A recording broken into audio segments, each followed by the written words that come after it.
जैसा कि आपने पिछले वीडियो में देखा कि कैसे गुरु मत्स्येंद्रनाथ ने विभूति के जरिए बालक गोरखनाथ को गोबर के उपले से जीवित कर दिया। अब आगे मत्स्येंद्रनाथ ने सबको रोककर कहा, अब ये बच्चा मेरा शिष्य है, इसे दुनिया, कुदरत और मेरे संकल्प ने जन्म दिया है। अब ये बालक गोरक्ष मेरे साथ चलेगा। बालक चुपचाप सिर झुकाकर गुरु के पीछे पीछे चल दिया। उसकी मन में कई सवाल थे जिसे उसे जानना था।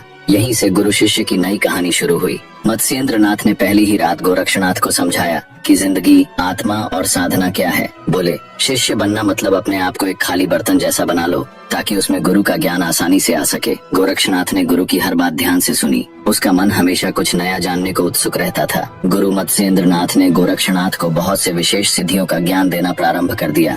एक दिन आश्रम में कई साधक तपस्या कर रहे थे और भोजन की व्यवस्था नहीं थी।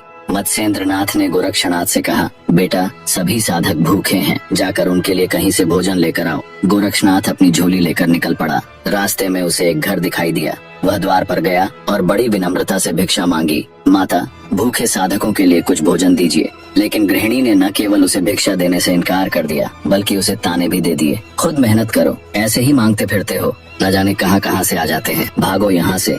गोरक्षनाथ ने चुपचाप उसकी बात सुन ली, मगर भीतर अपमान की पीड़ा भी थी। उसने अपनी साधना शक्ति का स्मरण किया और मन ही मन संकल्प लिया। अचानक उस घर के पेड़ पौधे मुरझा गए, फूल सूख गए। गृहिणी यह देखकर घबरा गई। उसे एहसास हो गया कि यह कोई साधारण बालक नहीं है। वह दौड़ी दौड़ी गोरक्षनाथ के पास आई, उसके पैरों में गिरकर क्षमा मांगी और बोली, बेटा, मेरी आंखें खुल गईं, कृपया मुझे क्षमा करो। उसने प्रेम और श्रद्धा से गोरक्षनाथ को भोजन दिया। गोरक्षनाथ ने प्रसन्न होकर उसे आशीर्वाद दिया और भोजन लेकर साधकों के लिए लौट आया। एक दिन गुरु मत्स्येंद्रनाथ ने गोरक्षनाथ को भिक्षा में दही लाने के लिए भेजा। गोरक्षनाथ दही लेकर वापस आ रहा था, लेकिन रास्ते में खेलते खेलते उसके हाथ से दही गिर गया और जमीन में बह गया। अब उसके सामने मुश्किल थी, गुरु को क्या जवाब देंगे। वह कुछ पल परेशान रहा। फिर उसे अपने गुरु के उपदेश और साधना शक्ति की याद आई। उसने मिट्टी उठाई, उसमें थोड़ा सा जल डाला, मन ही मन गुरु को स्मरण किया और बोला, अलख निरंजन।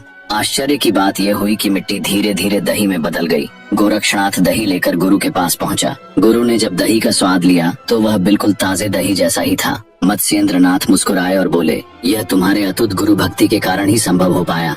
गोरखनाथ अब बड़े हो रहे थे। गुरु ने गोरक्षनाथ को हिमालय में, जंगलों में, शमशान में, नदियों में तपस्या, अघोर तंत्र, मंत्र और दिव्य साधना का ज्ञान सिखाया। ज्ञान अर्जित करने के पश्चात मत्स्येंद्रनाथ ने गोरक्षनाथ को कहा, अब तुम्हें इस संसार में भ्रमण करने के लिए जाना चाहिए और नाथ संप्रदाय का प्रचार प्रसार करना चाहिए। गोरखनाथ अब निकल पड़ते हैं एक नए सफर काशी की तरफ, जहाँ साहेब कबीर उनकी राह देख रहे थे।